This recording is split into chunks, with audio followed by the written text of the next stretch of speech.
why is it that after all your years of experience in this area of struggle, what led you to join the Communist Party of Great Britain, Marxist-Leninist, because you're now a member, aren't you? Proletarian and Lodka. Okay.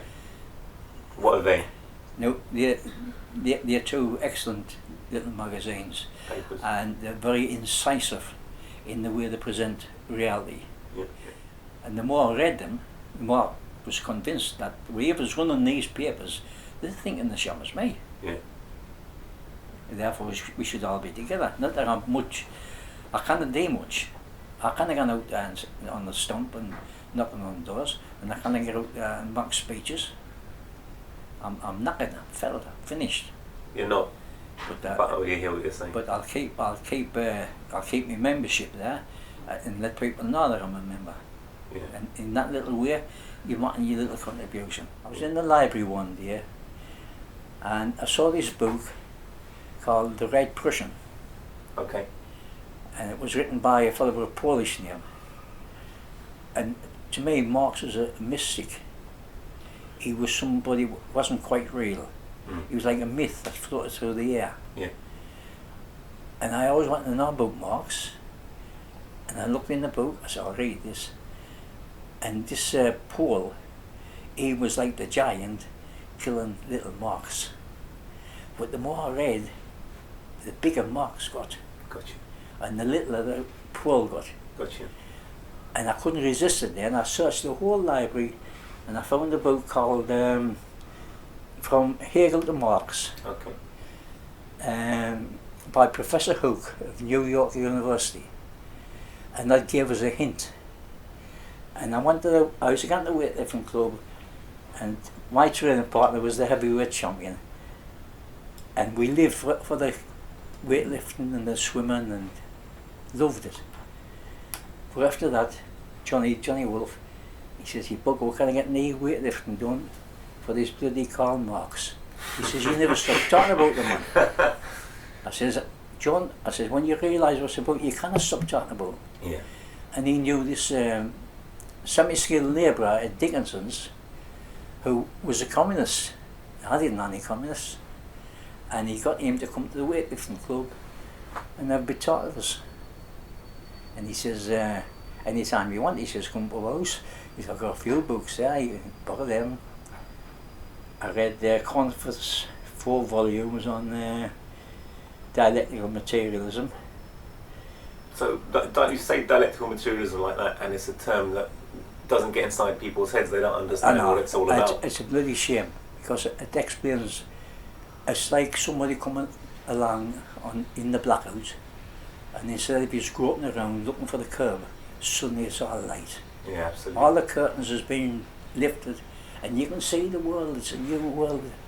Just to share with you really briefly, one of the first books I read that really made me understand communism, well, there were 2 actually. One was Engels' Anti-Düring, where he, like you said, like it turned a light on, and it talks a lot about that philosophical understanding, materialist understanding of the world.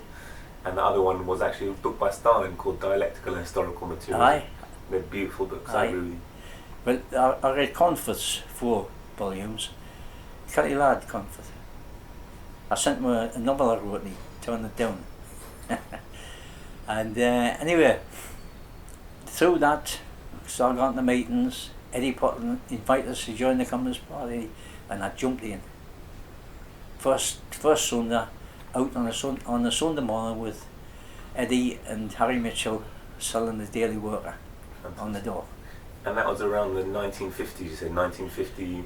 It'd be in 1950, you say. I was all posh then. Posh suits, posh shoes, posh overcoats. So coming back to the Labour Party, aren't they a party of the working class? They say they are, and they say because they're connected to the unions. Actually, it seems that Ed Miliband might finally break their connection with the unions against their will. Aye. But they say that, they're a party connected to the unions, and that's why the people like the CPB and the NCP, who still claim to be communist parties, say that they basically just vote Labour and support Labour. What do you think about that? The Labour Party was formed by the Labour Representation Committee.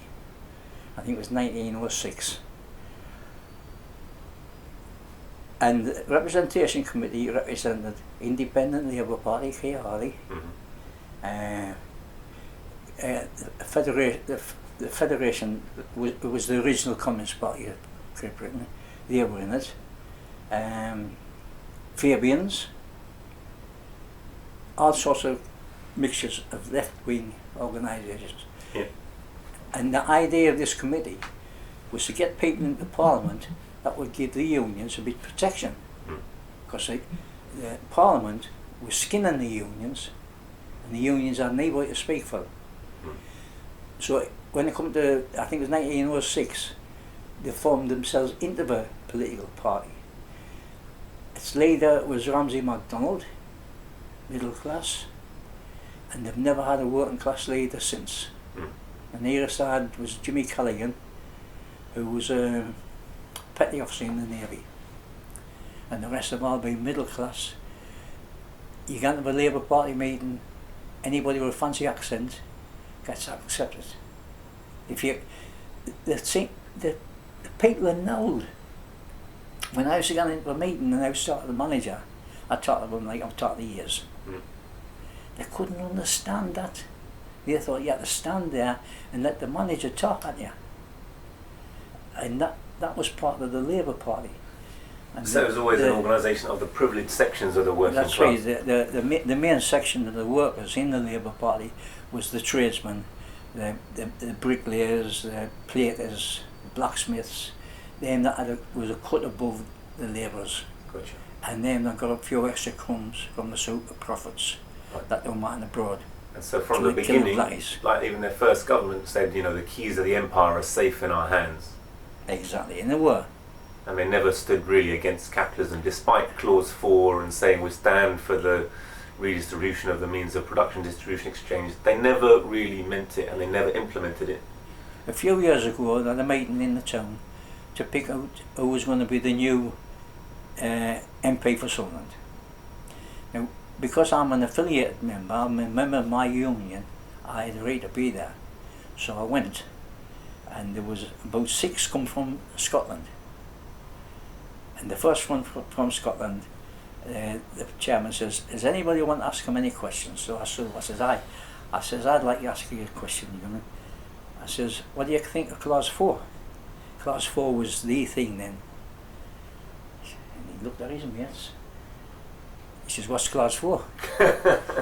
So I says, "It doesn't matter, sit down." No, he says, "What's Clause 4? I says, "Doesn't matter. We're not interested." He didn't even know the mainstay of the bloody party, Clause 4.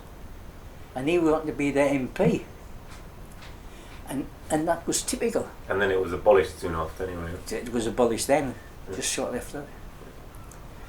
So that was with the rise of Blair. But even before Blair, they never observed it, as that kind of shows. It wasn't part of their culture. It was Blair and his underhanded work. I got shot of it. Blair and his mates. Yeah.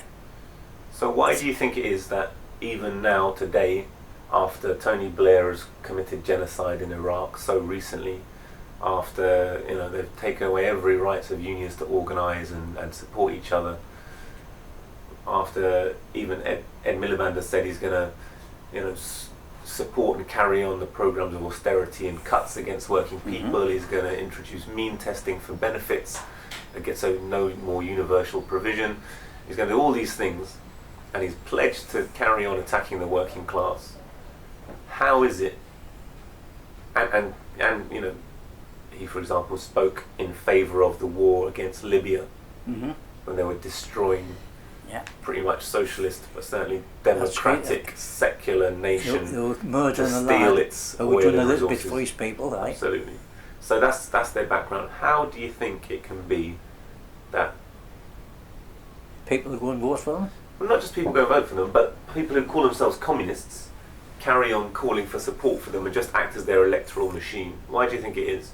They're looking upon them as part and parcel of the machinery of state. The Labour Party is part of the machinery. Yeah. If the Tories are not doing so good, the press just turns around and starts supporting number 2. So that's how democracy works. Democracy really means that the rich stay in power, and they'll just switch parties every time. Every time you get that democracy means I'm the only one who has any say. Yeah, the rich and powerful. I own the televisions. I own the newspapers. Yeah. The rest you can do what the hell you like. Right. So Murdoch can walk into the back of Parliament by the back door, tell them what to do and go, and all of us constituents and all that, we have no say whatsoever. Really. We're nothing. So why is it that so-called communists who understand all that in the Communist Party of Great Britain and what's left, where they don't hardly exist, the New Communist Party, all these Trotskyist groups, why do you think they all carry on supporting Labour Party? How can they justify it? We should read, you read Stalin's book on dialectics, and you read the other lad's book on dialectics. They have never read books on dialectics. Yeah. The nearest they have getting to reading books on dialectics is reading the Daily Mirror. So you think that they just have no education and they blindly follow a little clique of revisionist leaders who are just wedded to their careers? And also, you've got to go out on that street and say, I'm against everything all these people stand for. Yeah. That's what you got to do. You've got to stand out and draw the demarcation, show clearly what the right way is and lead people to it. And they're down to do that. And you think working class people will still understand and have an interest in the principles of socialism?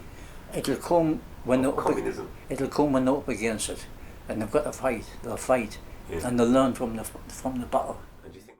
Who knows what the future holds? These NWO soldiers will probably shoot me cold, all because the truth was told. You should know I did it from the heart. Still here, pushing after several years. I'm still here, standing strong, never in fear. I'll be still here after the dust settles and clears. I'll be still here after the blood, sweat, and the tears. I'm still here.